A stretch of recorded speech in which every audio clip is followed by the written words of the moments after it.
Today's episode of Rooted in Retail is a honest, vulnerable conversation between two business owners who have experienced stress and burnout when it comes to running a business. My guest today is my dear friend, my mentor, Patricia Norins.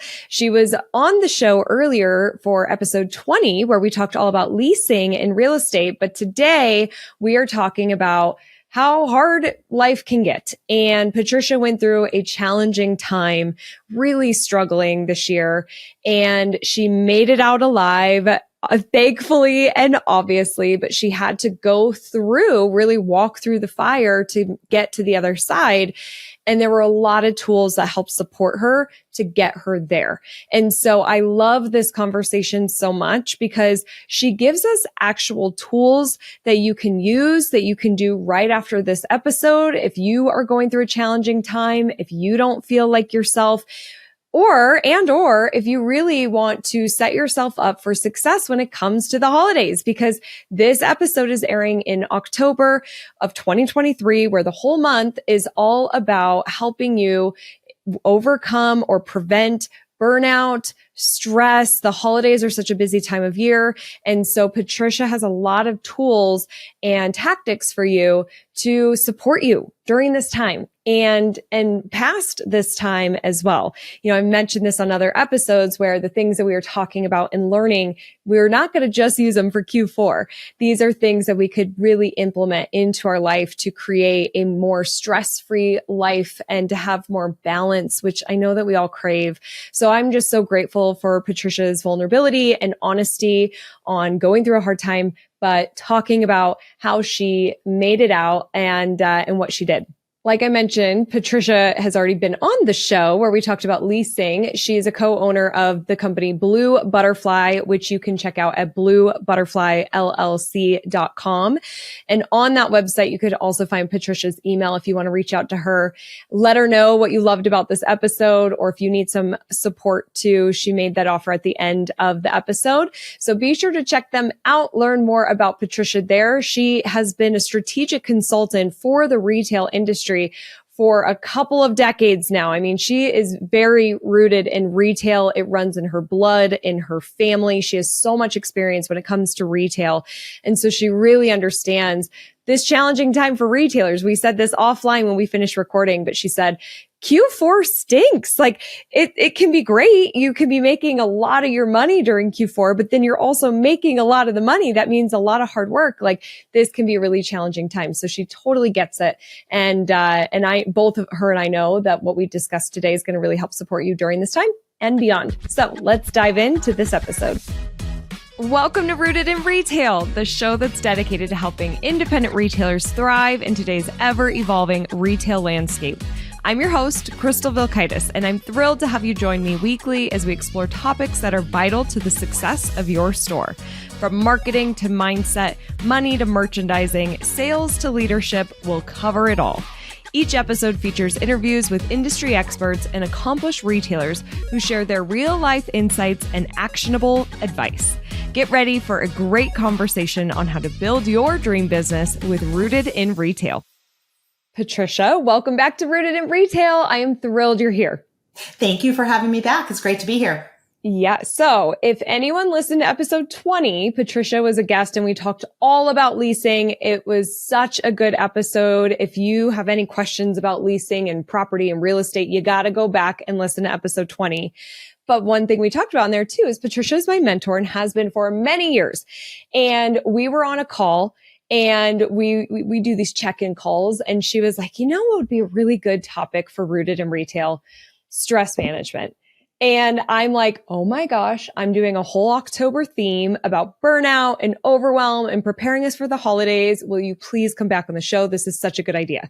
So I am stoked for this conversation. And as we were preparing for this, I said this to you.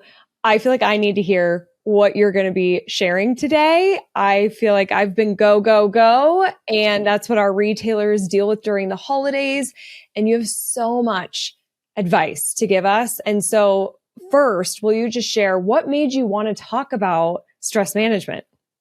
Well, as you and I had been talking about on several check-in calls that we do, I have a lot going on personally. So I have some family members facing some tough health issues. And, if that's not enough, being an entrepreneur and running a business, we all know that that can be stressful in and of itself. And then I have another element, which is that for a lot of our clients, I do real estate negotiation, which I absolutely love. I'm super passionate about it. But there is this element to real estate negotiation that makes it challenging because you don't know, there's this uncertainty that comes with every deal that you're doing in real estate. Is this deal going to cross the finish line? So with all of those variables outside of our control, sometimes that can equate to this sense of, when you lose control, having a perception of feeling like you're stressed out, right? So I've always been this super positive person. Every day is an exciting day for me, and there's really no challenge I can't overcome. But a couple months ago, I called you, and I think for the first time in, the 15 plus years that we've known each other, I'm like, man, I am just beyond stressed out. This feels like a load. I was physically feeling the symptoms of pressure on my chest. I told you I felt like my throat was closing in, and I just couldn't kind of clear that. And I felt like this is not the place that I want to be.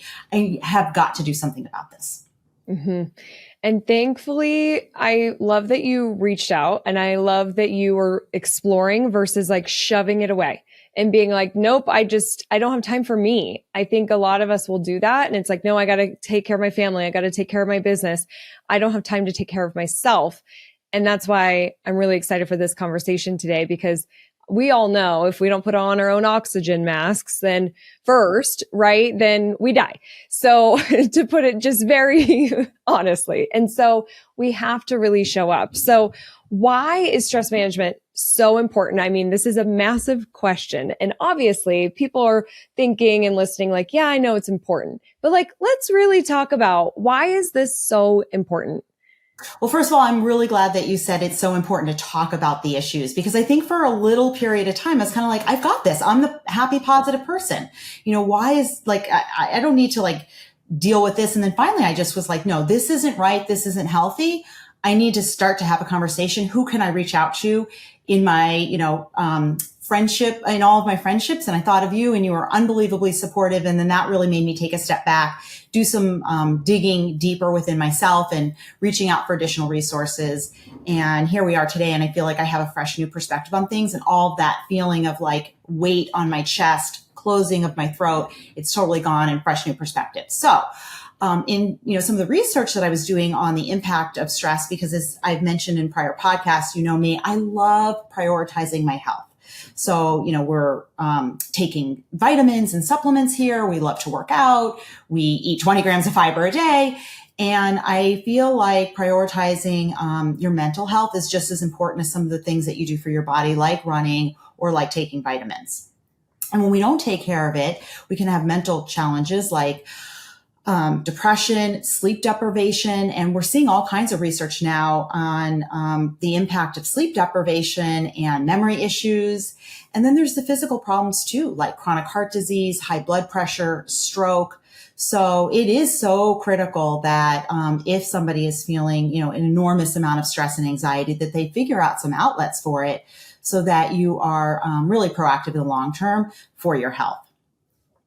And then getting back to how it pertains to me, I really felt like on a short-term basis, I was just kind of struggling with, all of these weighty feelings. How do you stay in your happy place so that you can achieve peak performance, so that you can be creative, so that you can be strategic?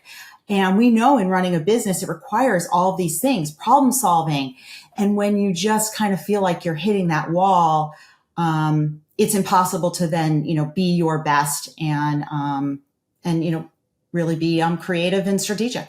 So I just knew I had to change things up. I can't continue like this. Way too important not to. And it's like this downward spiral, because you're not bringing enough to your business. You're not feeling the creativity. You feel like you can't solve the problems like you can. And then you feel the guilt. Then you feel the self-frustration. And then that makes us feel even worse. And it's this downward spiral. So I know that you found a lot of things that that really helped you. And so will you share what kind of mindset principles you started practicing or Sure. turned back to stay centered during this challenging time? Excellent. So I think that you're right. I mean, I was at a place where I was spiraling. It wasn't just like it was consistent stress and anxiety every day. It was like, then I was feeling like, oh, I'm not bringing my all to my business. And then that would escalate, right? So, and then you feel you're not bringing your all to your family who needs you right now. So it just was, again, I'll use the word spiraling, and I probably used it 10 times already, but that's kind of where I felt I was at until I really took this step back. And it's funny because I thought, I'm going to solve for everything in a weekend. I think I told you, Adrian, my husband and I, we went away for a weekend getaway in Vermont, and I love getting into nature and spending a little bit of time up there. And I was like so ready. I had my coffee out on our deck, and he was gone for a number of hours mountain biking. And I thought, I'm going to sort through all this and I'm going to have like a clear head when I get back. And I just didn't have any major epiphanies like I normally would. So it did take me a little bit more time than a weekend. So sometimes we need to give ourselves that space so that we can figure out where we need to go. So I would say it took a good couple months to kind of sort through what kind of new mind shifts I needed to make in order to get where I am today. And the first mind shift change that I made is really trying to determine how much of what I'm feeling is real versus how much is kind of just these worrying thoughts that don't really mean anything. So, performing for a client, that's real. I do need to do that to maintain our client base. Being concerned that am I going to be my best today? That's just worry.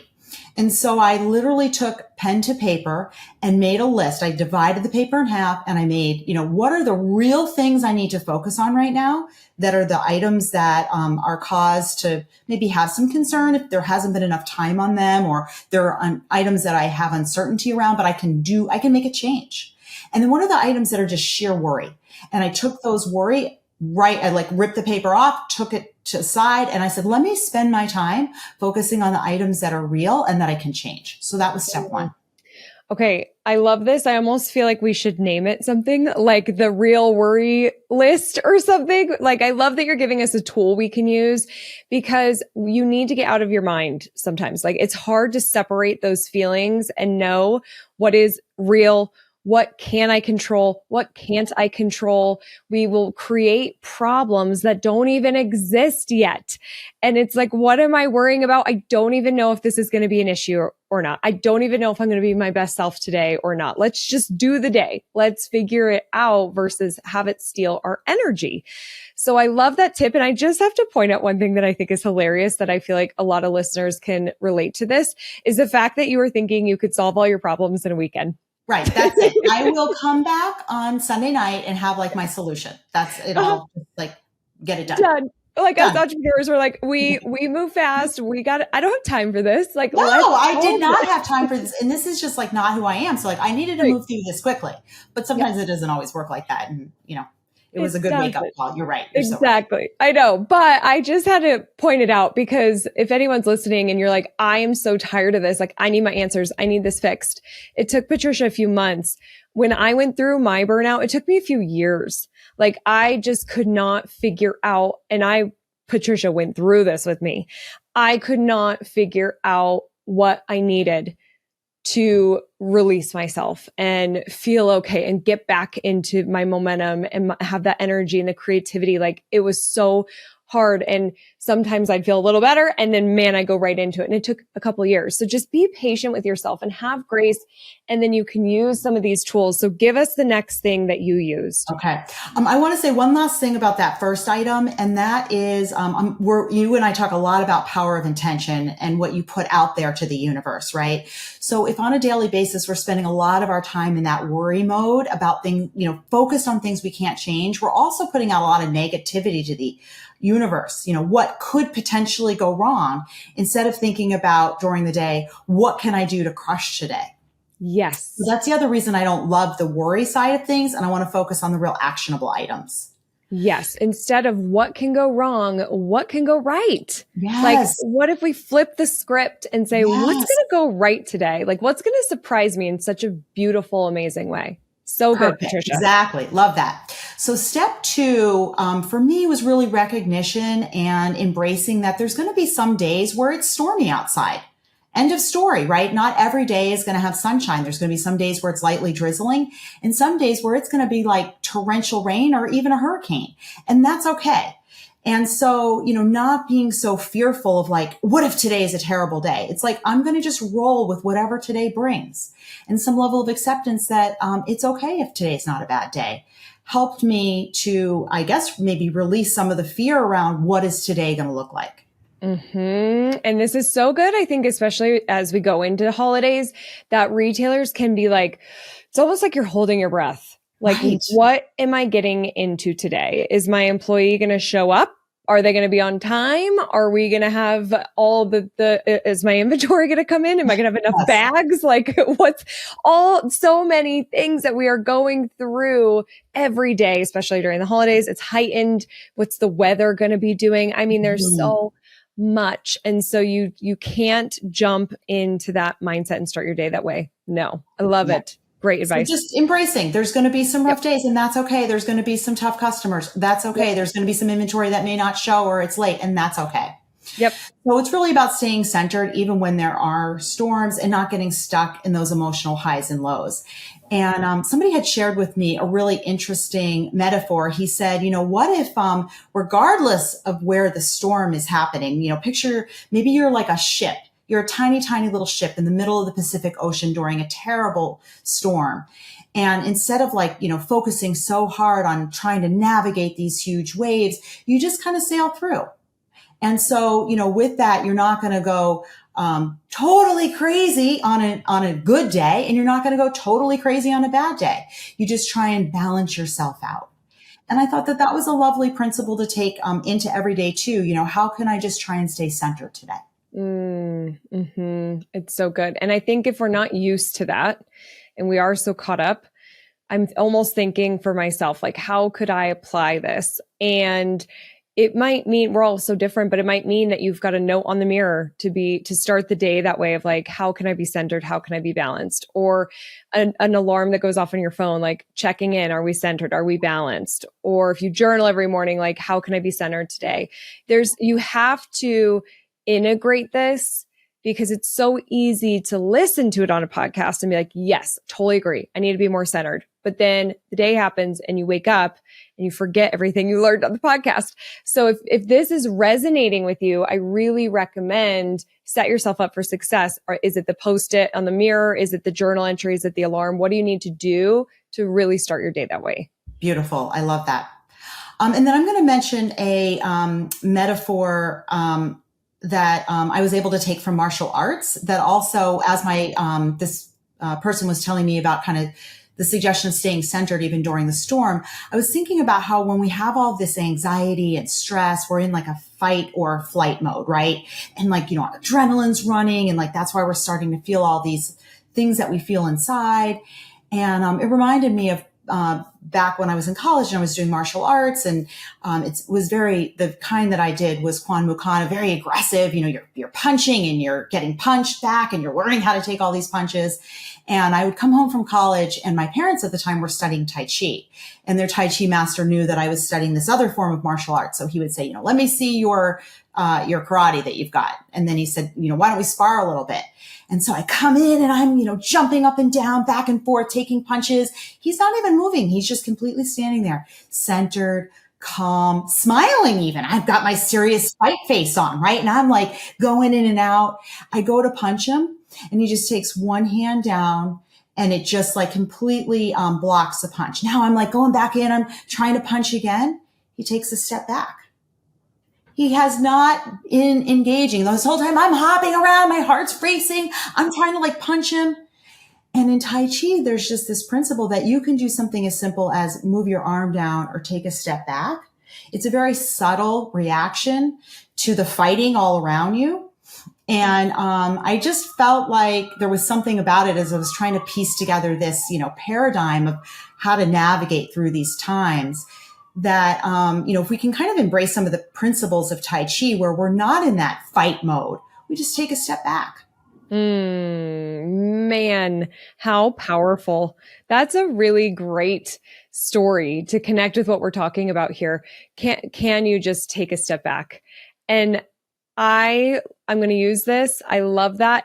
I feel like it's easier to kind of fly off the handle or get frustrated really fast and start to fight and go into that mode. Cause I almost feel like we're like trained to do that almost and keep up and things move fast. And you just kind of like, instead of, okay, one step back, Right. one movement, that brings peace. Maybe Love it. it's even like a deep breath, right? When a Yes. customer is maybe responding in a way that you don't like, Yeah. or something doesn't go right. It's just like, okay, let me take a step back. Let me close Yep. my eyes for a minute Yep. and recenter. Beautiful. Mm-hmm. Beautiful. Okay. What else do you do, Patricia? Okay, so sometimes I felt during this really unsettled time, I felt so overwhelmed by everything. I couldn't take any action at all, right? We've been there. We have this massive to-do list. Gosh, there was a day I had like 50 things on my to-do list. I probably just went a little too crazy, like we can all do as business owners, and like put everything under the sun that I had to accomplish. And I remember thinking in this day, like I didn't cross a single thing off my to-do list. And then we talk about how that feeling starts to grow again of stress escalation. So then I reminded myself, well, wait a minute here. Let's just do anything on the list. You know, we're trained like we need to prioritize, and it's always about the top 3 things. And maybe you can get your top 5 things crossed off your list today. You know what? Sometimes when it's so overwhelming, any kind of action at all, especially during the holiday season, is a successful action. So let's just say maybe sales aren't where you're hoping sales are going to be on November 15th. And you're like overwhelmed, forget it. That's it. I can't even do another thing.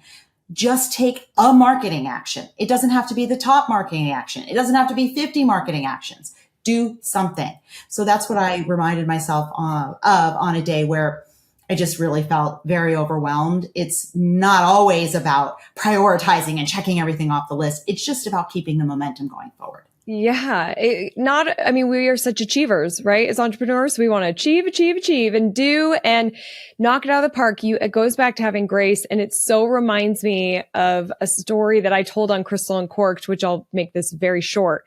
But when I had my first company, I was early 20s. I didn't know what the heck I was doing. And I was struggling. I was just trying to figure it all out. And I went to a ladies networking event with very successful ladies. Like it was the top of the local market. And me and my friend were invited as young entrepreneurs to come in. And they went around, they started this networking group with you go to each table and you stand up and you say what you're proud of. They wanted to really celebrate everybody in the room. And I'm like, oh my God. I'm struggling. I'm not proud of anything. Like, I'm so nervous. And then all of a sudden they're like, we're going to start with this table. And it's the table I'm at. And I'm the second person. I'm like, I can't even hear what everybody else says. So I can at least like take somebody's thing or, like gives me an idea. Second person, I stand up and I say, I'm just glad I got out of bed today and just start crying. It was so embarrassing. But honestly, I heard the women yell, we've been there before. You've got this. Like so supportive. And it just, what you're saying reminds me of that was honestly my biggest accomplishment that day on getting to that table, right? I did not know anything else. I felt so out of control. Where am I going? What am I doing? So much self-doubt, but I showed up. And I was like, okay, I'm proud of that. And you know what? The next day I felt a lot better. I think there's also, you have to remember that this isn't forever. This feeling of like, I can't get my to-do list done. Like this frustration, it's not forever. I promise it'll go away. Obviously, look at you, right, Patricia? Like you found your way through the darkness. So thank you for sharing that example and experience that you went through. What else? Because I know you got some more good stuff. More good stuff here. So next up on the list is a good reminder to trust the process and trust ourselves. So I think a lot of times, we've done these things many, many years. And for a lot of retailers out there, this could be their 25th holiday season, their 30th holiday season. I think you just had somebody post recently, it was like their 50th holiday season or something like that. So, I think that when we can look back on our past successes and kind of remind ourselves we've been here before, we've gotten through those times and we can do it again, then that's super reassuring. Totally. And then I also want to mention that I have recently read an article that was super helpful. And Michelle Obama was talking about her new book, The Light We Carry, which I haven't yet read, but it's on my to read list. And she was talking about recalling the moment that her husband approached her about running for president. And he said, I don't want to run for president unless you're in. And then she thought to herself, gosh, that's like such a huge thing that he's just put on my lap. Like now it's my decision if my husband's running for president. And then the next thought that she had is how overwhelming it was going to be. Like, this is crazy. And then she reflected back and she imagined, if she didn't have the strength to move forward because her fear was blocking her, then that could have altered history and he wouldn't have been our president for 8 years. So, I think part of trusting the process and what resonated for me and what Michelle said is that it's okay to be comfortably afraid at times, right? Like that's all right. We don't always have to feel super comfortable. So maybe there is that, philosophy that, going into the holiday season, you know what, this is going to just be a rough 8 weeks and that's all right. I've done it before. I can do it again. It's going to be a little uncomfortable, but that's going to be okay. Mm-hmm. Well, and the unknown is scary. Mm-hmm. So we don't know in the people, for the people that have celebrated 50 years and you've done this a few times, there's a lot, but you just never know. And technology is evolving so fast and AI is such a bigger part of our world now that there are a lot of unknowns. So there's fear. It's scary, but we just have to know that's the name of the game with entrepreneurship is that there's a lot you don't know and a lot that changes. Embrace the fear, embrace the unknown. It's so good. Yep. And I also think that just knowing that, maybe you're challenging yourself a little bit is a way that you can kind of put your head around it. Just knowing that like, okay, so I have done it before, but you know what? This year is going to be hard. This year holds its own challenges, right? Every year is a little different, regardless of having done it before. Maybe the economy is different. Like you're saying, technology's evolved. Maybe you have a new team of employees than you've had before. I mean, there's always new variables. It's never exactly the same. So just knowing that we can, practice moving out of our comfort zone and being a little bit uncomfortable. It's kind of like in yoga, when I go practice that, there's many poses that are very comfortable, and then there's many poses that are uncomfortable. And our yoga instructor will tell us, to kind of breathe through that pain, and that's all right. So just a little reminder that I got from Michelle to, breathe through the pain and get through it, and it's okay. And rely on ourselves because we if we've navigated tough times before and we've all done that, we can do it again. Yes, we don't realize what we're made of sometimes. And I really do. Marie Forleo, everything's figure outable. I really feel that way. And we will find a way through it. I think about being first lady. How the hell are you supposed to prepare for something like that? Like that's just, you have no idea what you're really getting into until you've done it. So, we really do have to have that self-belief and that trust. And like my grandma says, do it afraid. I love that. That's awesome. Well, I also, in reading a little bit more about Michelle, I found out that her mom moved into the White House with her during the entire presidency of her husband because she just wanted that additional support. See, that's such a great lesson. How can we find the support that we need, especially during these hard times? It could be friends, it could be family, it could be at the house, it could be at the store. This could be another great journal exercise of looking ahead. How can I really set myself up for success? And what kind of support do I need? And get it now. And some of that, I'm very much thinking of holiday marketing because we're doing our holiday marketing workshop end of September that's coming up as we're filming this. And a part of this is like, get as much done as you can now before the craziness and the hustle and bustle. So how can you really set yourself up for success and get support? Excellent advice. Mm-hmm. Okay. What Michelle, else are you doing? Michelle, I was just want to talking about support. She talks about, who's at your kitchen table. She uses this term. And so, for her, she's got these 12 girlfriends and, they sit down with her at her table and she talks about gravitating to the light. So, thinking about your support system in your life, whether it's friends, whether it's family, whether it's other mentors in your community, just surrounding yourself with people who love you, who know you, they're there for you, they're going to cheerlead for you. And that was part of the reason that I reached out to you when I was having, at the beginning of my journey of kind of figuring things out. It's like, I just needed a beacon of light. in the darkness, So I think knowing that we can rely on friends, colleagues, other employees, is very helpful and a good reminder. And she also talks about, don't wait. A lot of us will say like, I'm going to wait until my kids are out of high school, to get together. I'm going to wait until the holiday season's over. And we're always waiting for these things because sometimes they don't feel convenient. She's like, don't wait, do it now, do it today. And so that was a good reminder for me too, when I was, reading that and kind of struggling at this time, to just reach out to people. And I made a point to get together with people more than I had been. And maybe like we had a little reset during COVID. I've been reading a lot about that, where, we got used to being a little bit more solo.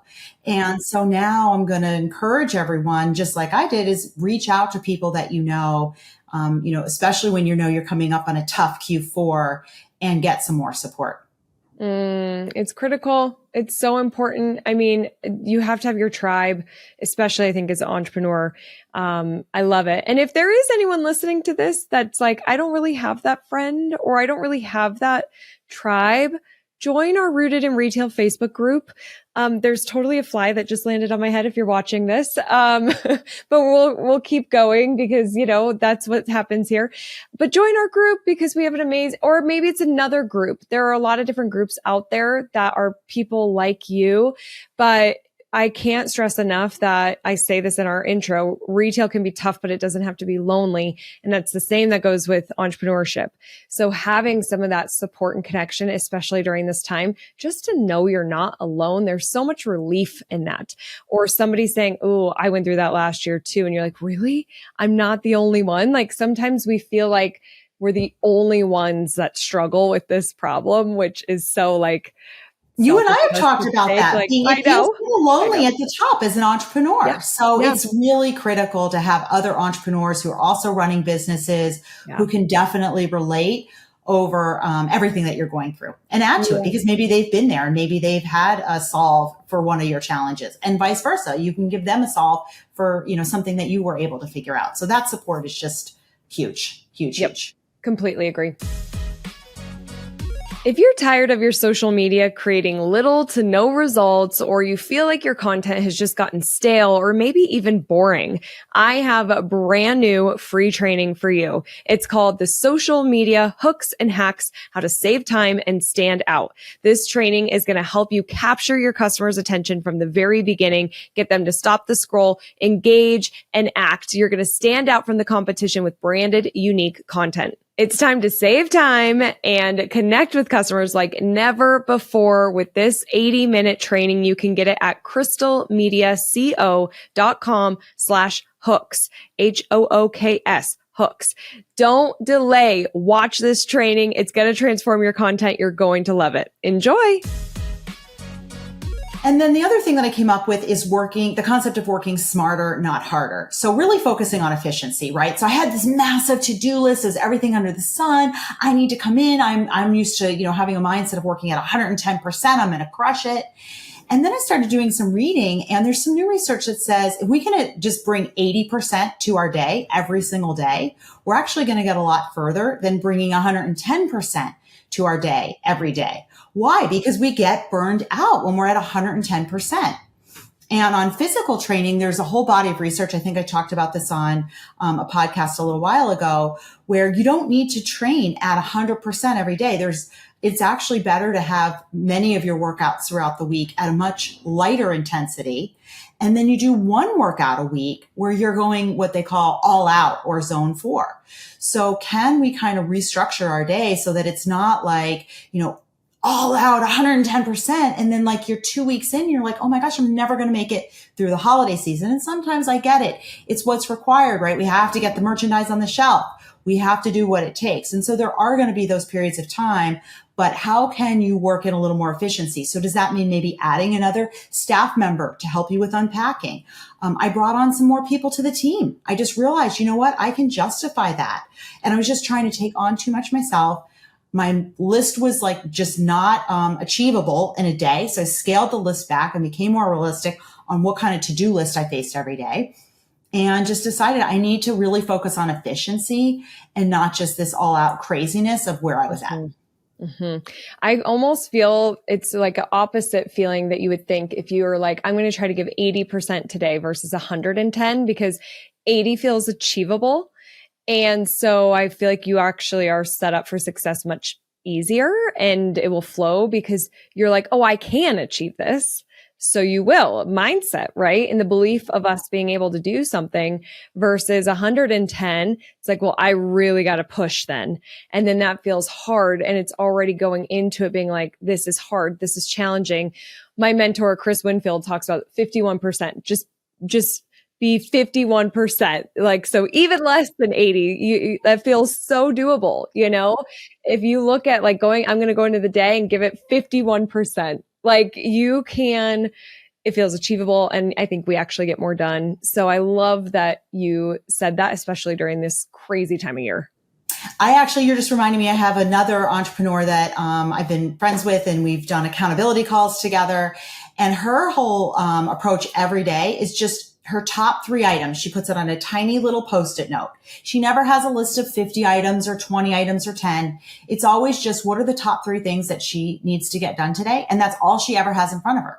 If she gets those done, she might come up with a few more or maybe, pulls out a master list from somewhere else, but that master list never sits in front of her. And it's always just to focus on the top 3 because who can't come to work and get like their top 3 most important items done? For the most part, you can. So maybe it's a focus on setting realistic goals is really what this boils down to. And then being efficient.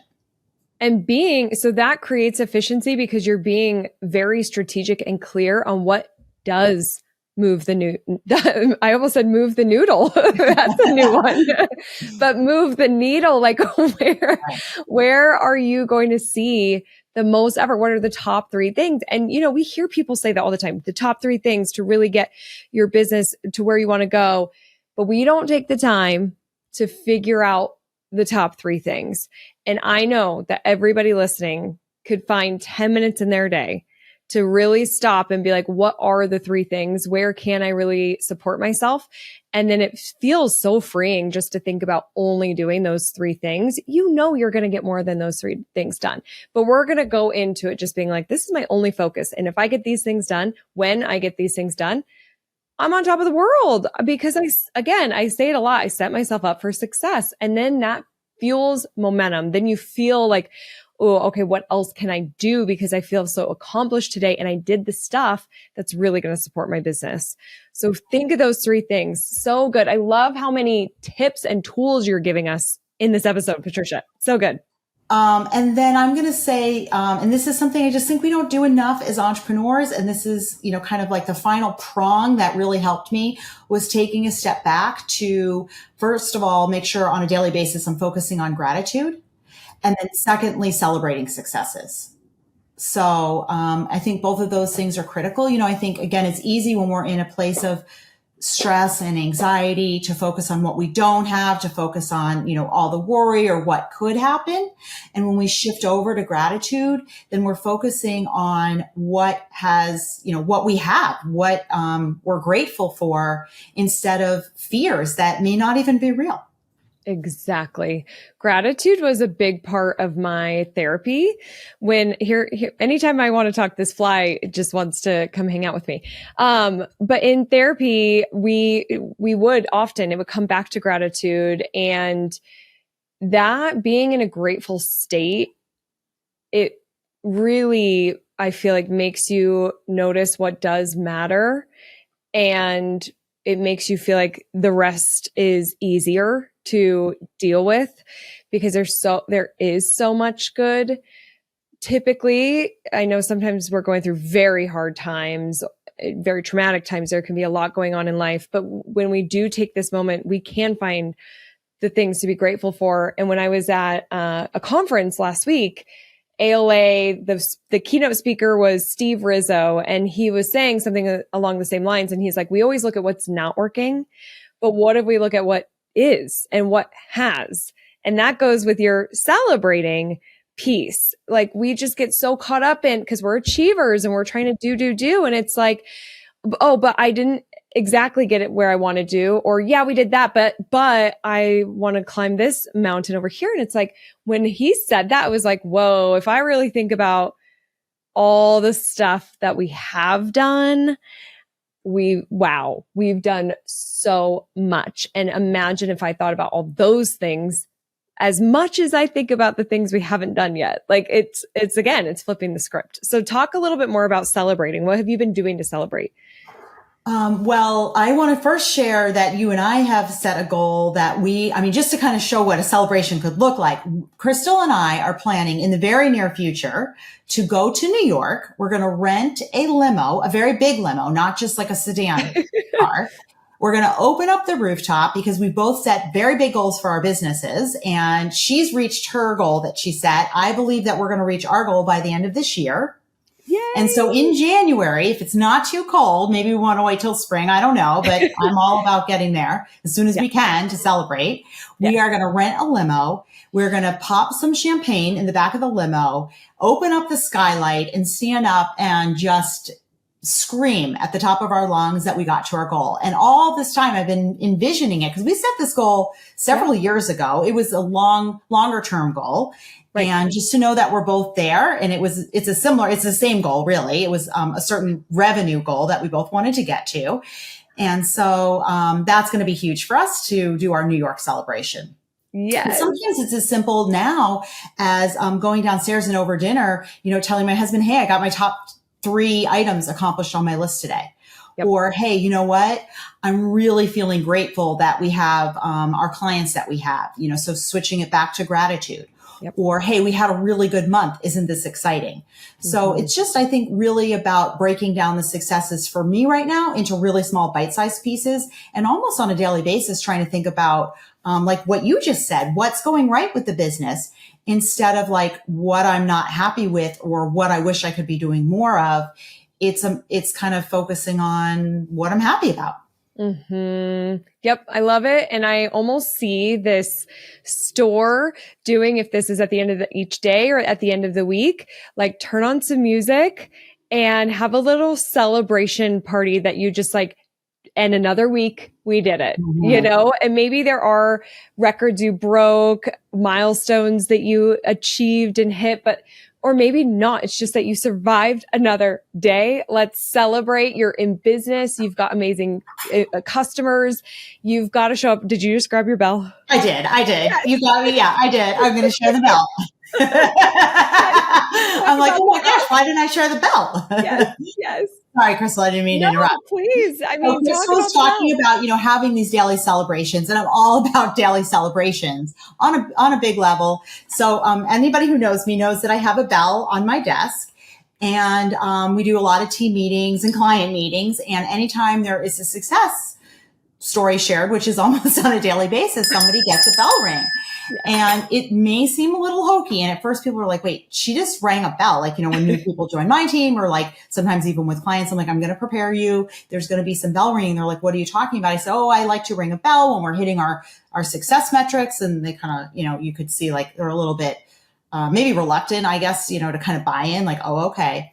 And then now people are, once they get into the bell, people love the bell. Yes. And they're asking me to ring the bell. Are you going to ring? Like, if I don't even, like it's like maybe a nice story. Maybe it's not what I'm perceiving to be a total success. They're like, are you going to ring the bell? I'm like, of course I'm going to ring the bell. I'm going to ring the bell. So I encourage you, if you don't have a bell in your store, get a bell on top of some fun music, and maybe you ring the bell on a nightly basis for, beating last year's year-to-date sales, last year, same-day sales, or, just kind of tracking along and getting to goal for holiday. Maybe there's a certain metric you want to be at, and just ring that bell, because there's nothing that feels better than ringing the bell. So good. I love it. Go buy a bell, ring the bell. Makes me want to sing, you can ring my bell. I've got all the bells happening. It's so fun. Patricia, anything else that you did to really help you get on the other side of such a challenging time and be able to share with us today? I'm going to say that sometimes it's a matter of just breathing. And so that's my final tip for today. Is that, Crystal, you were really helpful in kind of walking me through some imagery that I could use. So if I was starting to feel some physical symptoms of, like, I would describe it as like my throat's closing in, And it just kind of felt like somebody was putting their hands around my throat, and it would be getting like tighter and tighter. And you were like, you know what if you closed your eyes when that happened and you just took some deep breaths and you imagined that opening up? And so many times during that like really, really dark time of like 8 weeks, we'll call it, I just did that, and I just kept practicing that. And then all of a sudden one day I realized like, gosh, I haven't felt my throat close in for a couple weeks, and it just went away. And so I don't know if it was through just putting all these different practices into place. I don't know if it was just through daily breathing or gratitude or bringing more support into my life or celebrating more success or, realizing that, hey, there's going to be these storms, but I can remain calm through the storm. I don't know which one of the things did it, but I knew that I was in a totally different place just one day. It just kind of hit me. And I was like, wow, this feels so different. And then that's when it kind of came full circle. And I came to you and I was like, look, let's just have a conversation around this with your listeners, because this is good stuff. And there could be other people out there who need some of these strategies as well. I think it has to, this is a combination of so many different things that you did to really support yourself, which I think can also really support longer term. And ideally, this becomes a habit. Like this becomes a way of life for us. And that's why I was bringing in some of these, how can I make the change? Because that's what I'm thinking here. I don't want to go back to the burnout, and I want to be able to take the step back, and I want to stay centered and balanced and really show up to be my best self every day, even though sometimes that's not great, and be okay with that, so I just so appreciate you sharing everything that helped you, and also just being honest with the fact that you went through a really challenging time. You felt like everything was just crumbling. Like the fact of being able to say like, I don't feel like myself, and this is very uncomfortable. And I had anxiety. I had feelings of my throat closing. Like there was so much stress, and it was surprising to me because like you said, you're positive. You're on it, man. Like you really managed stress well, but your cup got too full. It was a lot to deal with. And you found ways through it, which I'm so grateful. And I was so grateful to be a small part of that. And so thank you for sharing and being vulnerable and honest with our audience. Because again, I'm sure at least one person listening to this feels relief because they're not alone. They got some tools. They feel a little more confident. And I just really appreciate you sharing. Thank you. Well, thank you for having me here. And it took me a minute to like think, hey, this is being vulnerable, right? Because you always want to wear that, you want to feel successful as an entrepreneur. You and I talk a lot about that. What does success look like as an entrepreneur? And so if you are saying, hey, you know what? I have some stress. I have some anxiety. Like how does that then fit into like how we perceive ourselves as successful entrepreneurs? But I think that we're just being honest. And it's okay to be in that vulnerable place, to admit it, to not shove it under the rug, because ultimately it's going to be better for our health. It's going to be better for our family, and it's going to be better for our business if we can kind of come forward and say, you know what, I am in a tough place. So what do I do? What are the tools and the strategies that I can implement to turn it around? I so agree. And I think being vulnerable is a form of success. I think we're seeing more of it, like we're starting to see more people be open and honest. And I really appreciate that out of people. And it only makes us better, and it only makes us connect with each other more, and it's more relatable. And we really get a lot out of that vulnerability. So again, I thank you. Patricia, where can people learn more about you and Blue Butterfly? I would love for them to pop over to our website if they're interested, bluebutterflyllc.com. And we talked a little bit about mentoring earlier on the call. I'm happy to chat with anybody more about this topic. If anybody's feeling like they need some more support, give me a buzz or send me an email. You'll find our email on my email on the website. And I'd love to be some support if I could for anybody out there. Awesome. You've been an incredible mentor to me. I would not be where I am today without you. I've been in those dark moments calling you, like needing that support, and you have helped me so much. So thank you for that as well. And really, Patricia offers so much value. So if you are really feeling stuck, hit her up. Like, she's just so incredibly helpful. And then we'll link to all of the contact information as well as episode 20, because that is a great episode where we're very business in that one, all about leasing and real estate. But man, our retailers learned so much. We got a lot of great feedback on your episode. So we'll link to that. And everyone, just keep in mind that I am rooting for your success. Have a great week ahead. Thanks, Patricia. Bye. Thank you. Bye. Thank you so much for being here. It means the world to me.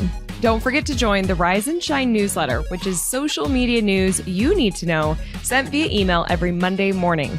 Go to crystalmediaco.com/rise to join. And don't miss the newest episode of Rooted in Retail, which drops every Sunday morning.